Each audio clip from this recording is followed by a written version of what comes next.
5 things you need to know about 204C, Immigration and Nationality Act, Section 204C.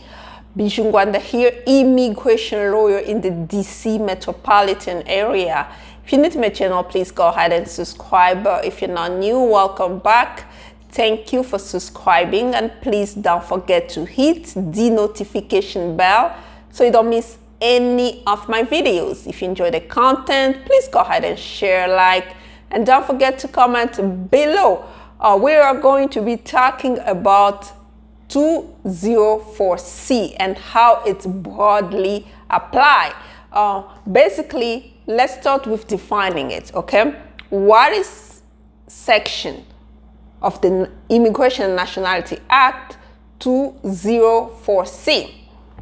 Well, the section bars approval of a visa petition where the beneficiary has previously participated in a fraudulent marriage or attempted or conspired to do so. So basically, simply states that, well, if previously the USCIS officer has found out that the marriage was a sham marriage and you have been denied a visa based on that, subsequent petitions, whether they're family-based or employment-based, will be denied as well based on the previous petition denial. So pretty much you are barred. It's a permanent bar on adjusting status.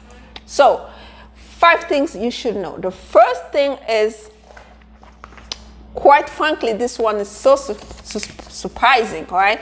The first thing you should know is that Section 204C applies to K1 non-immigrant petitions as well. Let's get into it. Let's really dissect this one, because remember, we're talking about marriage-based petitions. But the law is saying that while that section can also apply to fiancé petitions. How? So we have a case in the matter of R.I. Ortega. So they went all the way to appeal, but they find out that this person is barred permanently from adjusting status because that person was previously involved into a fraudulent type of K1 fiancé visa petition. So they went back and they find out that, well, even though the marriage was not further process, right? Even though the petition of fiancé, the beneficiary never married the petitioner. However, because they went all the way to consulate for interviews and provided documents that were fraudulent, so now when the petitioner comes back, the beneficiary comes back and wanna get I-130 based on parent type of relationship, U.S. citizenship based on parent, then it was deemed to be barred because of the previous act that was fraudulent. This is so serious because, well, you can say, well, you want to argue that, well, it wasn't a marriage based, it was just a fiancé visa that was denied at the embassy. But unfortunately, because the fraudulent document that was introduced at the time of the interview at the consulate pretty much it constitutes fraud, and that fraud applies to a subsequent petition. And not just, it's just simple type of fraud, it goes into 204C and permanently bar this person from adjusting status later, regardless of what type of petition that the person wants to apply later. So number 2, it says that you need to know, right, about 204C. An overt act is needed for the conspiracy prong of 204C to apply. Okay? Well, this goes back again to the same case, right? Conspiracy to commit fraud. Well, you have to have the agreement and the act in furtherance to that fraud. In this case, they found out that, well, the fact that they had an agreement to get married, that's why they become fiancé, that was already an agreement. And what was the act in furtherance of that agreement to commit a fraudulent type of marriage? It was the fact that they went to the interview.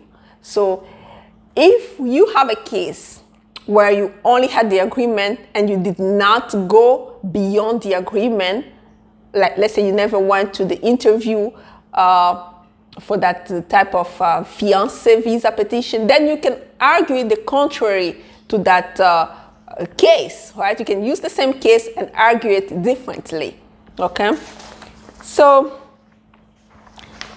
third thing you need to know, number 3, Section 204C may apply even if the first petition is denied for insufficient evidence rather than for 204C. This is so serious because it's broadly applied.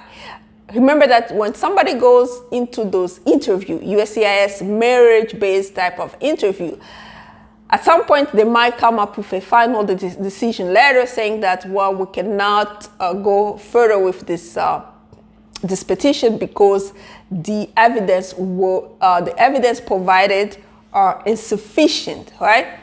So you think it's not fraud because they just said that the evidence are insufficient. But unfortunately, they might go later and apply it against you as fraud because it says in this case, this is the matter of Park, and this is 2020 recent decision, like kind of 2 years ago decision. It says that the BIA, Board of Immigration Appeal, determined that the bar to approval of a subsequent petition may apply regardless of whether the agency had explicitly made a finding of marriage fraud when it denied the first petition. So as long as the agency says that there is substantial and probative evidence of marriage fraud, then they can use it as against you, even though they did not find explicitly that there was fraud, right?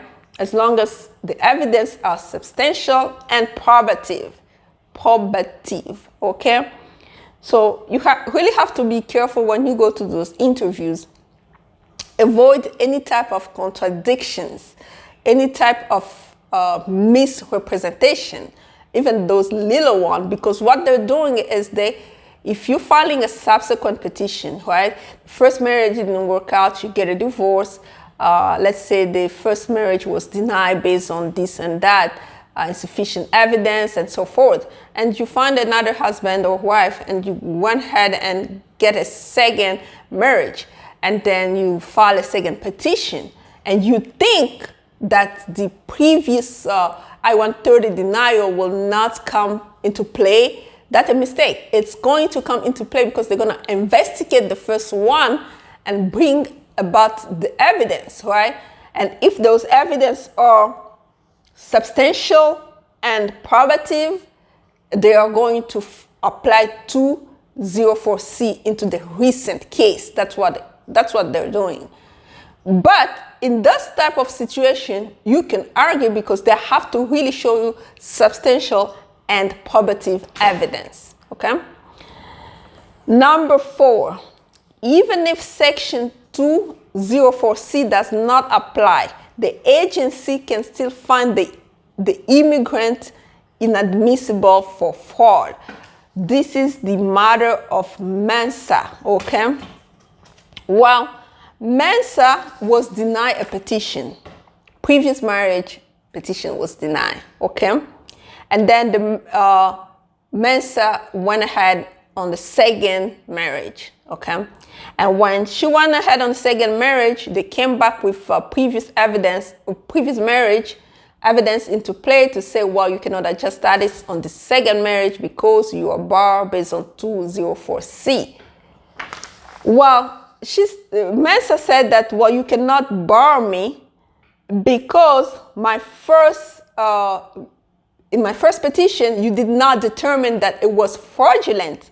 But the judge went ahead and said that, well, your interview, okay, there was a lot of discrepancies in your testimony, and the judge found that testimony not persuasive. The judge was not convinced because of a lot of discrepancies, okay? And that's why you were barred under 204C. And later on, they even went and said, well, you didn't, even though you were not barred, let's say, admit that, well, it wasn't found that the first marriage was fraudulent, but you did not apply for a waiver. That we go to the point 5, which says that the section 212I waiver may be needed even if 204C does not apply. So while we found a lot of discrepancy and you did not apply for a waiver, therefore we are going to bar you under 204C. Mind you that this person went all the way to appeal and they uphold the decision of the immigration judge.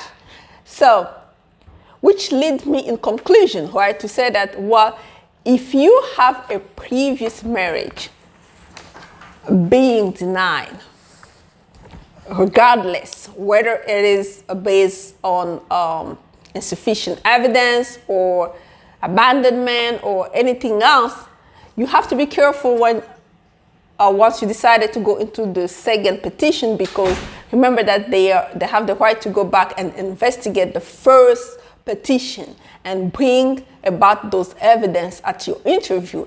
And if you cannot respond to it accordingly and there's no waiver there, well, my friend, you can find yourself barred under 204C, even if you go to appeal. So you have to really be careful on how this one can play out because it is applied broadly, okay? That was it for today. 5 things you should know about 204C. This is a very difficult subject. Pretty much you really need someone to consult with in order to move forward with your marriage-based type of petition, especially if it's a second I-130 that is being filed. Well, even if it's the first one, still you want to put your faith and your case in a best position so that you can get an approval, okay? And you can avoid the 204C. If you need a consultation with me, again, call my office 202-751-2180. Email on display. Consultation fees apply as usual. Until next time, bye-bye.